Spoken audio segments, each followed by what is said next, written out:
Well, hello everybody, welcome back to the channel.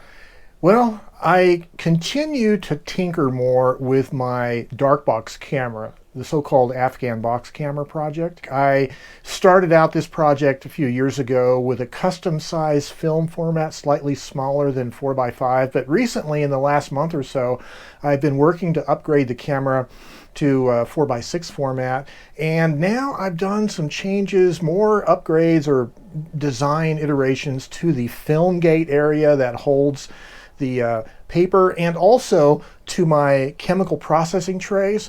And so I want to show you the details of this, but instead of just sticking the camera in the box, I've taken the critical parts out of the camera, and we're going to go to the studio and look at them real closely. Stay tuned.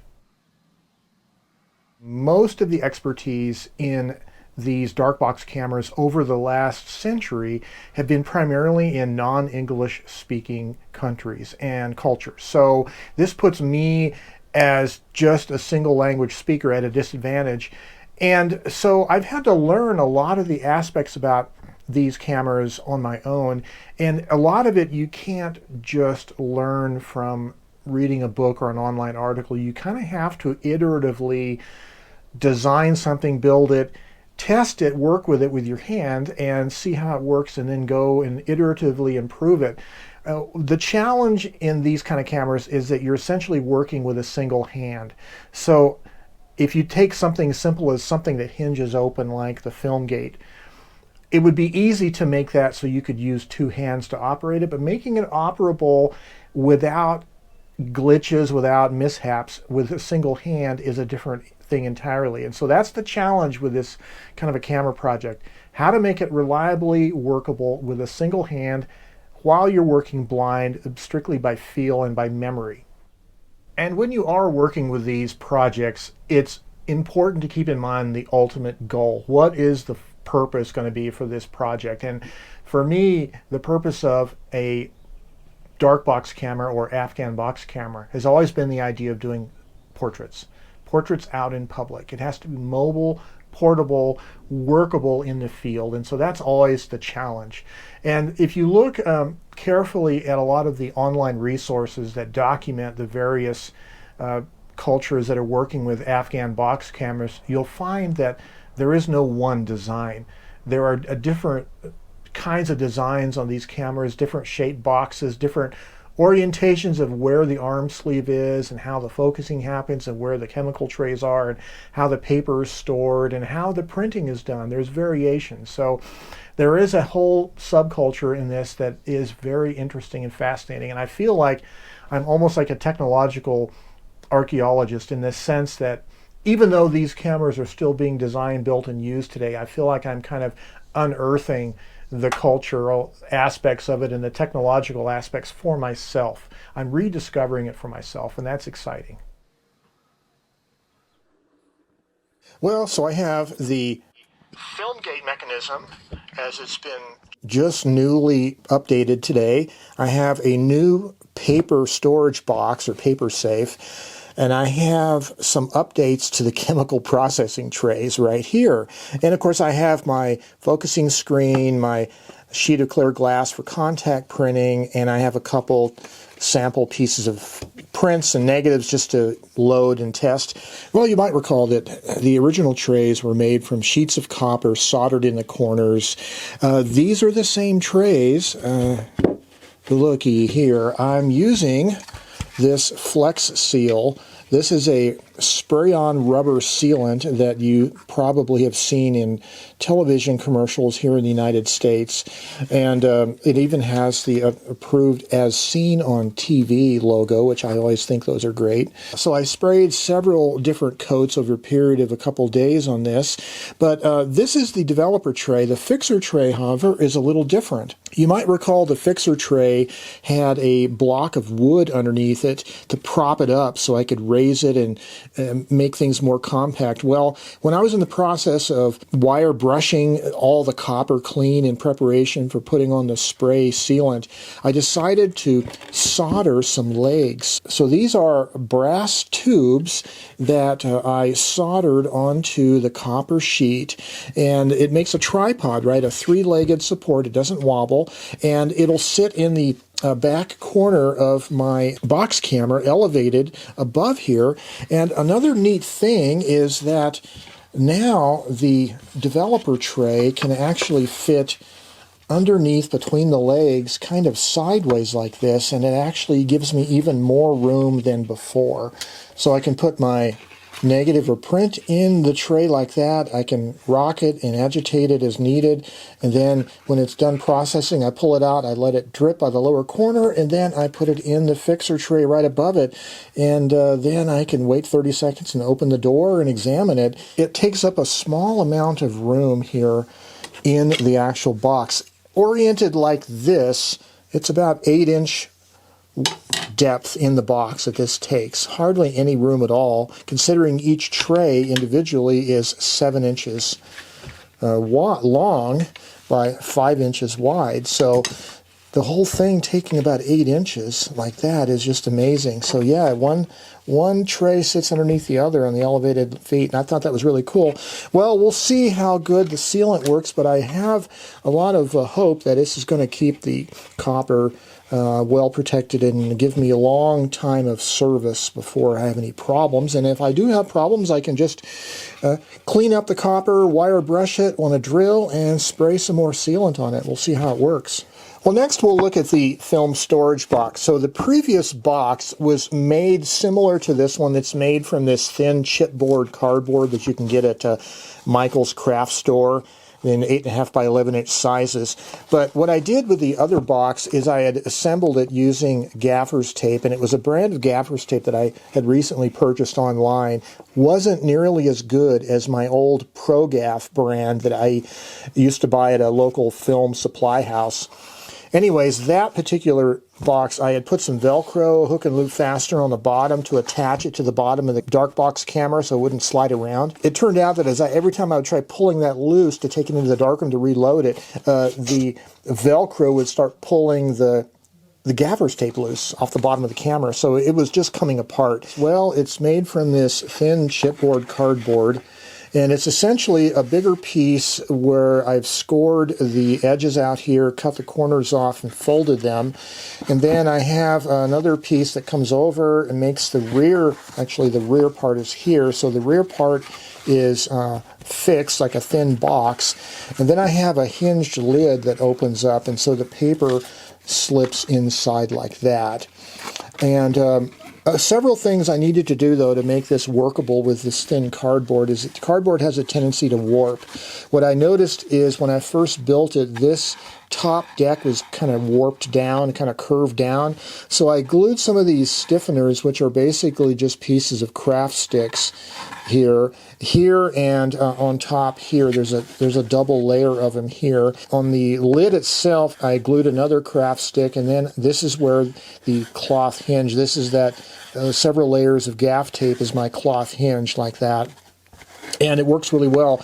So the other problem was the open part of the box being made of cardboard. These sidewalls wanted to kind of push in and out. They were real flimsy, and that wouldn't give you a very good light seal. So I had some thin 1/8 inch thick plywood, and so I cut some pieces, these 3 pieces here, glued them in place, painted them. So this stiffens up the corners really nice, and I also made sure that I have a good sealing between the lid and the body of the box here. Speaking of the lid, one of the real weaknesses in this design was the back part of the sides. These back pieces here would want to flop in and out really easily. There's nothing supporting them. So what I did is I got some of this 1/2 inch angled aluminum channel that I had in my craft box, and I had these are about 1.25 inch, 1.5 inch long each piece here and here. And I epoxy glued them to the back corners, back sides of the lid, and that makes it absolutely rigid, no movement at all. And it makes a nice closing lid that just closes on its own, very elegantly simple. Then the outside of it, I had some adhesive craft felt. I just stuck it on there, to give it a little more light tightness, and any of the areas that I didn't cover with craft felt, I hit it with Sharpie marker, permanent marker. I'm not using Velcro to secure this to the bottom of the camera. Instead, it goes into the front of the camera, and there's a little piece of wood right here that fits in there and wedges it in place nice and rigid, so I can literally operate this one-handed like this, pull the paper out. Well, let's try it here. Pull the unexposed paper out, close it, and it doesn't slide around or anything. It'll stay put. And that's exactly what I want.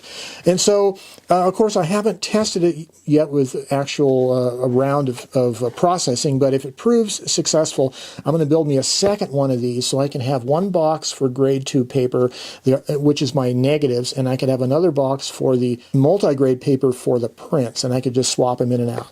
Well, the film gate mechanism has gone through probably the most amounts of changes in this whole iterative design and build cycle.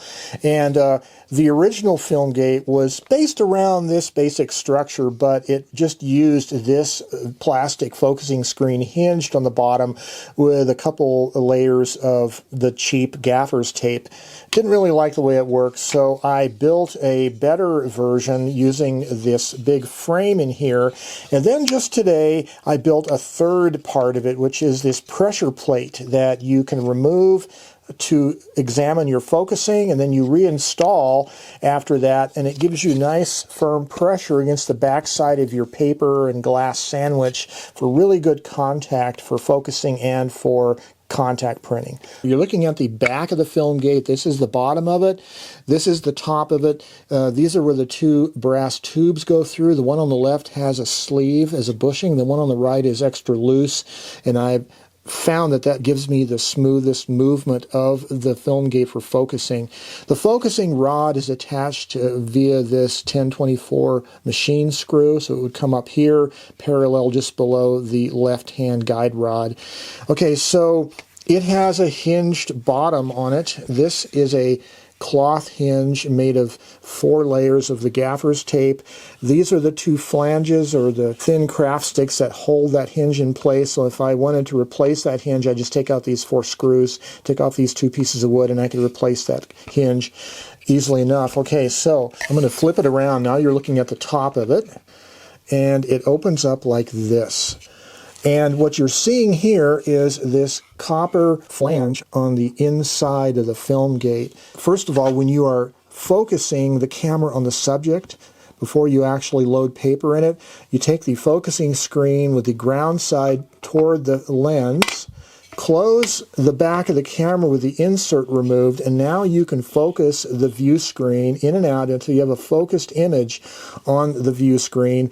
Then you set the focusing point with your focus rod, putting a clip on the focus rod to secure it. Then what you want to do is take out your ground glass or your ground plastic focusing screen, and you want to install this pressure plate.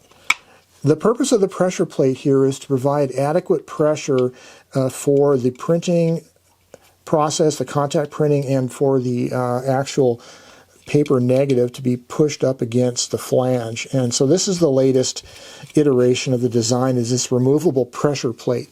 The pressure plate itself is slightly elevated, and it has this black felt that's going to push against the back of the paper. So the way this works, let's get a fake paper negative, emulsion side face down toward the lens, and you notice that the flange is wide enough now that the paper doesn't poke through on its own. The old design, this flange is only about 1/8 of an inch thick, and when I was handling it by feel only, sometimes the paper would actually bow and fall through, and then it's a big mess trying to retrieve it, not knowing which way it's oriented. So anyway, I have a wider flange that sits nice and secured, and now with this pressure plate, when you close it up like that, and I have a couple thumb screws that just attach right here and here. They're in the camera right now. Forgot to bring them to the studio. But anyway, it keeps the negative nice and flatly pushed up against the flange here for the exposure itself. Now, after the exposure, after you have developed the paper negative, you're going to want to print it. And that's the second stage of this process, is the contact printing. The contact printing uses this thin sheet of picture frame glass, and it goes into the film gate like that. And then you're going to have your paper negative with the emulsion side toward the rear, and then you will load your fresh piece of print paper emulsion side to the front. So you have this sandwich of 3 layers, 2 layers of paper and a layer of glass. This is again where the pressure plate comes in handy. You close that down and you secure the 2 thumb screws here, and what you have is a nice flat tight sandwich for sharp contact printing. And that was the whole purpose for building this pressure plate. So this middle of the print would be nice, sharply pushed, firmly pushed against the negative. Okay, when you slide the screen back to the printing position, turn on the electric printing light, make your exposure. When you're done with that, you take off your thumb screws, open up the film gate, retrieve the whole sandwich, store it on the left side of the camera, close up the film gate, and then you can take the print, which is the one here on the top of the sandwich, and develop it. Well, there you go. Some of the upgrades to the current version of the Darkbox camera. I'm really excited to see how this film gate is going to work in the actual camera, one-handed by feel only. I'm excited to see how my Flex Seal covered trays are going to work. I think it's really cool having a little tripod raised fixer tray above the developer tray. That's really neat. And my new paper safe is hopefully going to work well. I wanted to share with you briefly a little processing mishap. I had some used fixer in the tray. This is the one before they were coated with the Flex Seal. And I think the lacquer spray that I had put on it earlier was coming off, so you were definitely getting fixer exposed to the copper metal itself, and also probably developer exposed to the copper metal. But I had some partially used fixer. In other words, it wasn't exhausted, but it had been used. And some of it sloshed back into the developer tray, so I'm not really sure of the chemistry of what happened. But one of the test prints, and this is one of them that really happened on especially, it's hard for you to see this because of the glare. So this was a contact print. It looks like I sprayed it with silver, with kind of a semi-transparent layer of silver spray paint. It almost looks like a daguerreotype in some kind of a way. I don't know what happened. There are obviously some kind of finger marks around the edge here, but it looks like maybe the silver that was in solution in the partially used fixer sloshed back into the developer and somehow coated itself onto the print. It is light tight. I've had it out in the light for quite a while and it hasn't faded or anything, so it's just an interesting metallic print.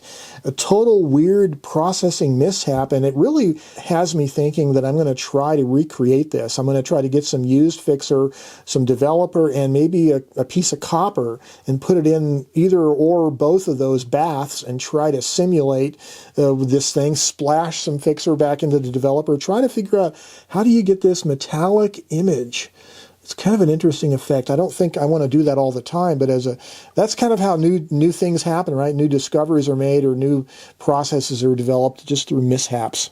So hence the nature of this iterative design process, which I've taken you through repeatedly in one episode after another. And we're going to do another episode soon on the results of what happens when I put all this new stuff, these new changes into use. Well, as always, if you guys are interested in more of these, or if you have any insight, questions, answers, comments, whatever, I'd love to read your comments and interact with you. Please leave a comment down below. And as always, stay safe, stay well, stay creative. Have yourselves a great day. Bye-bye.